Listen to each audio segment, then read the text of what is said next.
if we can retrain the mind to not chase after every anxiety-producing story, then we're going to live a happier and more meaningful life. Hello, everyone. Our podcast today explains how meditation helps to lower anxiety and blood pressure.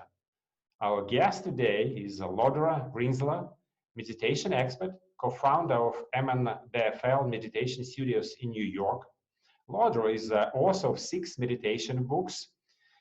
He has spoken on the topic of meditation at Google, Harvard University, and the White House. Lordo's work has been featured in the New York Times, the Wall Street Journal, CBS, and NBC. Lodro, welcome to our podcast. Thank you for having me. It's an honor to be here. This question is, what is your view on meditation as a tool to lower anxiety and blood pressure as compared to other natural remedies like breathing, nutrition, and exercise?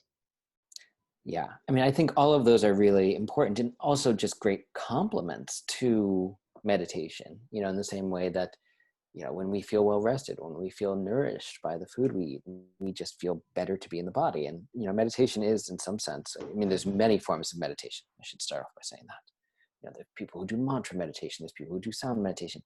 A lot of what I often encourage is mindfulness of the breath practice. Part of that is because the science around it, it seems like every week these days we have some university coming out with a study saying, yeah, we studied these people who did mindfulness of the breath practice for a number of weeks, and we saw physiological changes in the brain. We saw more activity in the ACC. We saw increased gray matter in the hippocampus, which for non-neuroscientists like me, what they explain it to mean is we're less held. Well, I'll come back to this. We are more creative. It said, okay, we are more productive. We're more focused. We sleep better. It boosts the immune system. But off that comes back to what I was about to start with, which is we're less held in stress. Mm-hmm. We're more able to acknowledge anxiety-producing stories that we tell ourselves and come back into the present moment, which, of course, if we're not being held in stress and anxiety all the time, of course, we're going to sleep better. Of course, the body's going to heal itself better. It sort of all comes back to exactly what you were just asking about, that if we can retrain the mind to not chase after every anxiety-producing story, then we're going to live a happier and more meaningful life. And the most effective way to engage in a meditation practice for someone who has not tried it before? Sure. So I will say, as I mentioned before, there's so many different types of meditation. What I'm going to recommend is not going to be the one size fits all for everyone. Mm-hmm. And I acknowledge that. So if someone does want to go do Vedic meditation and things like that, more power to you. But what I often recommend coming out of the Buddhist tradition is that we would do this mindfulness practice. And it's really 3 things. It's if there was a header for this, it's simple but not easy. So the simplicity of it is that we would take a relaxed but uplifted posture. We would connect the natural cycle of the body breathing. We don't have to do anything about the breath. We don't have to force it. In fact, all we have to do is get out of our own way and relax with it. Mm-hmm. And then when these thoughts come up, in particular, those stressful, anxiety-producing thoughts, we acknowledge it. We could even silently say to ourselves, thinking, just because that's what the mind does. It generates thoughts all day long. That's what it does. Thinking. And then we come back to the breath. And that's it. Now, okay, that seems very simple, right? But when people sit down, I think I'm leading with all the bad news to get it out of the way so that people don't get, feel like they're the person who's got all the thoughts in the world. When we sit down, it's very, very common for people to say, oh my gosh, I didn't realize how many thoughts were even in my head. And it feels a little overwhelming. So it's just sort of wading through until it becomes a little bit comfortable. That is similar to, what you're asking about before, a few days, maybe a week. We start to sink into the practice more and it just becomes easier to do. So when I say simple but not easy, it gets easier is the good news. We have to give ourselves some time to get used to it. Okay. Laura, thank you very much for your time and thank you very much for the great job which you are doing, because I started meditating 2 years ago and I know it helped me a lot and with my blood pressure, with anxiety. So I really appreciate the work which you're doing for others. And so I want to wish you success on this. Thank you so much. Thank you for having me on. And for our listeners, don't go yet. We're going straight into the meditation, which Lodro will do for us. And meanwhile, please subscribe to my channel for other health-related tips. I'm going to do a little bit of what's known as shamatha or calm abiding meditation. And the first step is to just get into the body. So take a deep breath. And as you breathe out, just let the body settle. Let it actually relax. You're on a cushion with your legs loosely crossed. Just let your body melt into the ground beneath you. If you're in a chair, just place your feet firmly on the ground, about hips width apart. You really want to feel grounded as we sit down to meditate. So noticing these points of connection and letting the body rest here.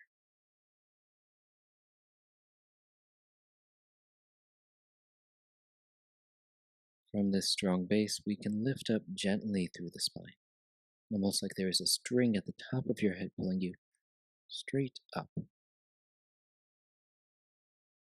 You don't need to force the muscles in the back or shoulders. Allow those to relax. Just allowing for the strong skeletal structure to support us.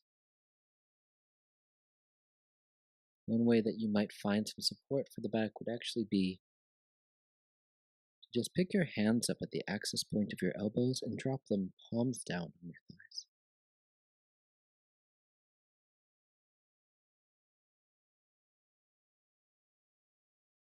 Giving you a sense of balance and support there. Similarly, your head can just rest at the top of the spine, gently balanced with your chin slightly tucked in.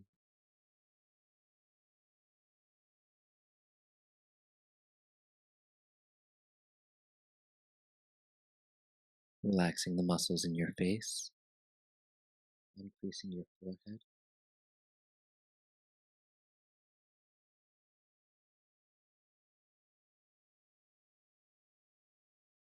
Around your eyes, cheeks, even your jaw. Just letting the jaw hang open slightly can relieve some of the tension you carry in the face.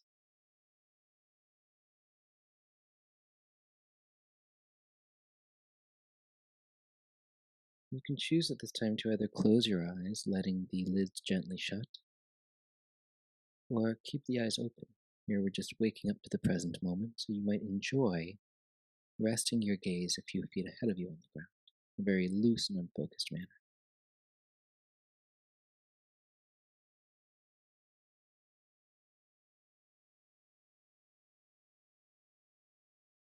And since this is the month of mindfulness, we're just going to bring our full attention, be fully present and mindful of our breathing.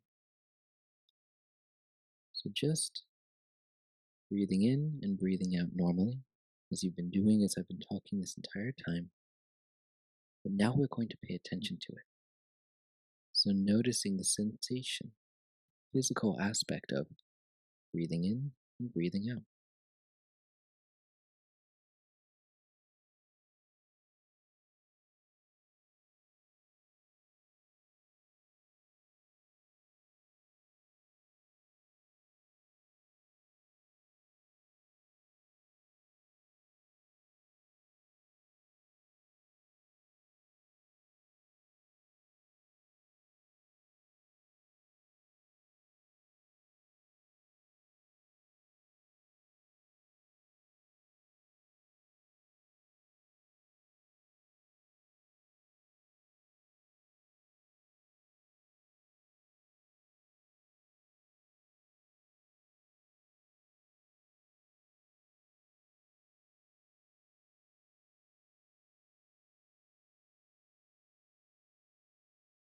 In order to stay very focused in this particular style of meditation,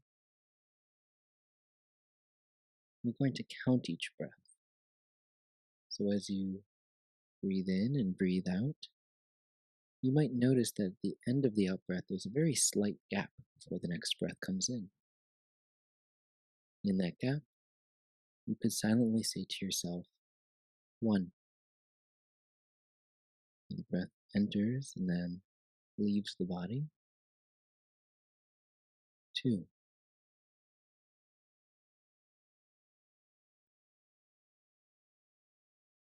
3. We continue on like this until we reach 10 cycles of the breath. Once we've done 10, we start again at 1. This is not us getting competitive with ourselves. It's just a way to acknowledge and show up for each individual action that is occurring. Alternatively, we might find that our mind drifts off. We start to think about things in the future or in the past. We're no longer present. When that happens, we just show ourselves a sense of unconditional friendliness. We acknowledge it. We come back to the breath, starting again at 1.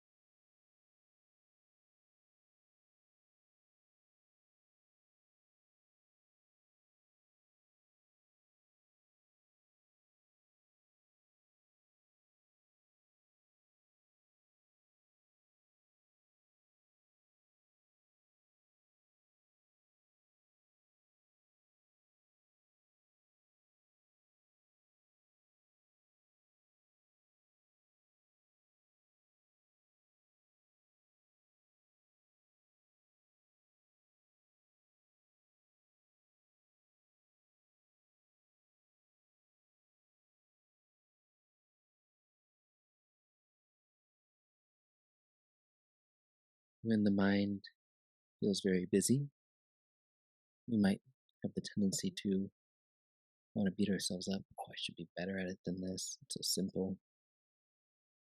This is actually the moment that we're really kind to ourselves. It's not a big deal that we drift off. It happens to literally everyone. We acknowledge it, come back to the breath, start again. Breathing in and breathing out. 1.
In these last moments of meditation, see if you can really show up for each breath.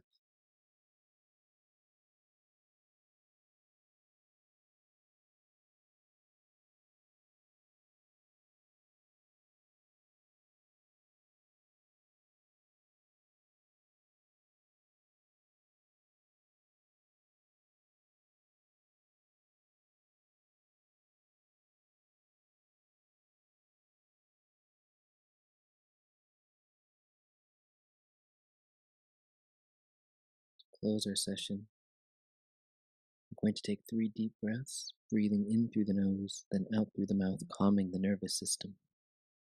Breathing in and out.